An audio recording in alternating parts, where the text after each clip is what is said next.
put out when you pressure their team hard enough that they sort of have to play defensively and peel instead of sitting on the Druid. Once again, I pop Retail super early to maintain whatever pressure I already have. I mean, obviously, if I don't have any momentum going, I'm not going to waste Retail. I'm going to use it to continue momentum. So I shattered the bop. Wish I would have had the kill there, but rage starvation, I guess. So Dahis is CC chaining the Paladin, and we get a kill on the DK. Alright, this is another Priest Rogue team. This fight, we play it a lot different. We play against Priest Rogue a lot differently depending on how Priest Rogue plays. This team, we were able to play super aggressively against.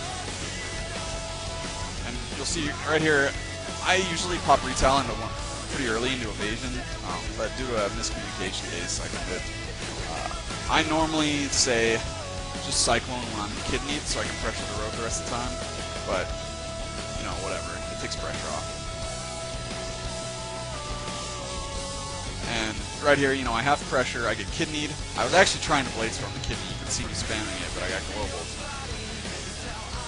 And at this point, if I get blinded, it's not really a big deal because they're so far ahead, so I want to actually just trigger the chaos and get the kill. Alright, this is a Druid DK team from our guild.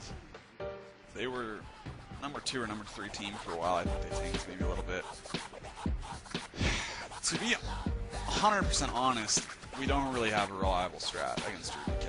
We've never lost to Druid DK, but we do some pretty ridiculous and random shit pretty much every time we fight them.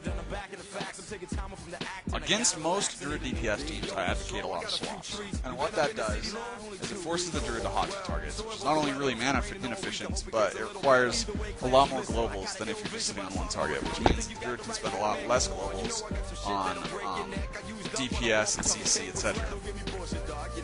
So basically, these clips don't really demonstrate a ton, except that you should be focusing really hard on not getting CC.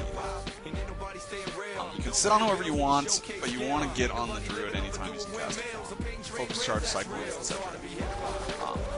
The reason that I don't necessarily advocate those multiple swaps against Druid DK is because that's, in large part, it is primarily a mana war strat. And Druid DK has so little trouble resetting to Drink with the amount of field that they have that you're pretty much, when it comes down to it, you're going to have to get a kill when they're not, if they're decent at all. They're going to have no mana problems. But the thing is, they really should not get a kill against a competent Druid Warrior team. So, you pretty much just drag the game out, avoid CC, and get them in a position to make mistakes, and then you take advantage of it. And both these games, there's clips of the first game, and then there's, actually more of a full game. Both these games were like 15 plus minutes, so you've got 2 15-minute games sort of combined into this 3-minute segment. So, I never want to give the impression in my videos that the teams we play are terrible. Obviously, like I said, we have to basically exploit their mistakes to win. So this team definitely owned us in many ways, a lot of times throughout both these games. But I can't show the whole footage, so tons of credit to this team, they're very good.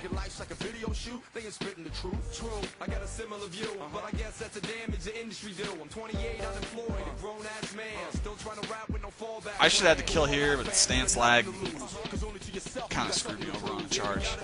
But that's the kind of thing you do. You pressure them down, like I reckless this Bladestorm there.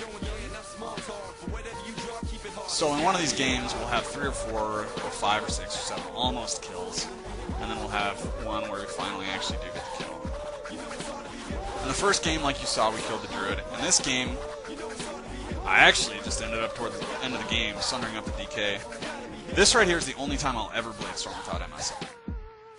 The healer CC'd, and I really needed to avoid chains there. So the lack of MS wasn't really a big deal, because there wasn't any healing output. But right here, I mean, we got the DK in a bad position, and the Druid didn't have enough hot stop. Dahis got a Cyclone chain, and he just couldn't catch up. Alright, another Priest Rogue fight. Obviously, you know, I gotta have a lot of these because there's Priest Rogue everywhere. And because, like I said, we play each Priest Rogue team a little bit differently. Hopefully in my next video I'll have some fights against the super aggressive Priest Rogue with PvE gear. Unfortunately I didn't film any of those before this video. This is a pretty annoying Bladestorm bug. I've had it gouged actually quite a few times. But, you know, whatever. I mean, everybody deals with bugs. I much prefer that bug over the Vanish bug that Rogues have had for like 4 years. Oh, so the other thing, and I don't know how I haven't talked about this yet, but it's sort of my job to control the Priest, in a way. At least when the Priest is on Cyclone VR. So when I'm on the Rogue, I'm bouncing the Priest as much as possible. Focus charges, focus intercepts. Not only to get wound poison off with Abolish, but to hamstring up on the Priest, to keep him from fearing or burning my Druid. And that's what's really cool about arms right now, is you can DPS one target and control the other with focus charges, focus intercepts. And I think Warrior's probably the most fun it's ever been right now, and I think it also has the highest skill cap it ever has because of that. Druid Warrior right now definitely has the most control that it's ever had. I mean, it's obviously a good comp, etc. I mean, I'm not saying that it's not an incredibly strong comp, but it's also a comp where you can actually beat counter comps by outplaying people. And if you play it really well, really well, because you have so much control, there aren't really even counter comps. There are certainly teams that give you a hard time, but there's nothing that is impossible to beat. This is Ret Rogue. I just included it by request. Basically, the idea against any Rogue double DPS team, and any Rogue team in general, really, is just to keep wound poison off as much as possible. So you can see him spam peeling the Rogue. I'll fear and Bladestorm pretty early.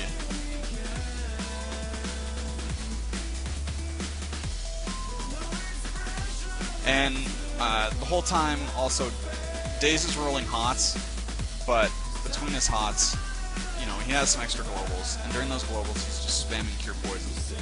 And what that does is, you know, it's not 100% reliable, but every time it ticks Abolish off, or it ticks Wound Poison off, right before a hot tick, it gets him a solid amount of extra healing.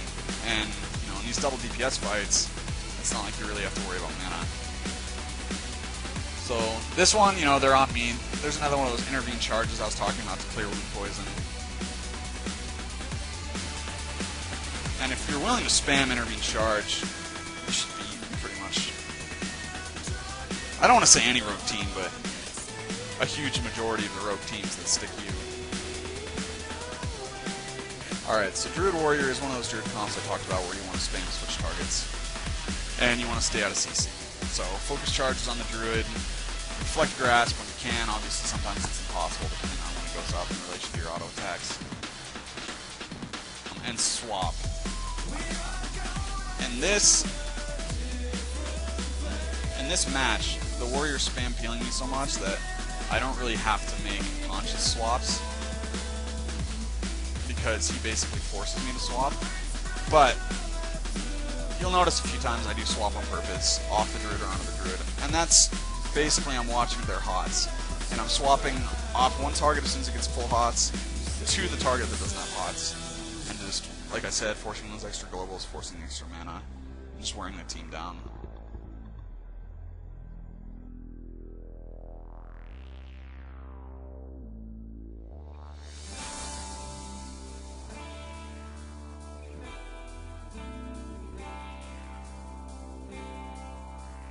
Every time I do commentary, I feel like there's so much more I should be talking about, but I just can't fit it into the amount of time I have.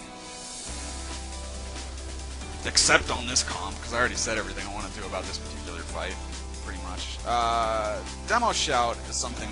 Oh, okay. So Battle Shout and Demo Shout, that's another thing. And against DK Druid, it's super important. Demo Shout the DK, Battle Shout yourself. Commanding Shout just doesn't give you the pressure you need to get a kill against the team's defense in this DK with Druid. And I also try to do the same thing against Druid Warrior. Usually if we die, it's not to burst from full to zero, it's to sustain pressure. So, that's the video.